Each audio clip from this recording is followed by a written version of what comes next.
గనలేదు రాముని సతి కాగలనని ఏనాడు.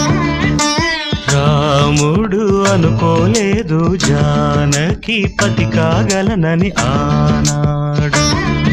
ఆనాడు ఎవరు అనుకోనిది ఈనాడు మనకు నిజమైనది. ఆ రామాయణం మన జీవన పారాయణం. రాముడు అనుకోలేదు జానకి పతి కాగలనని ఆనాడు.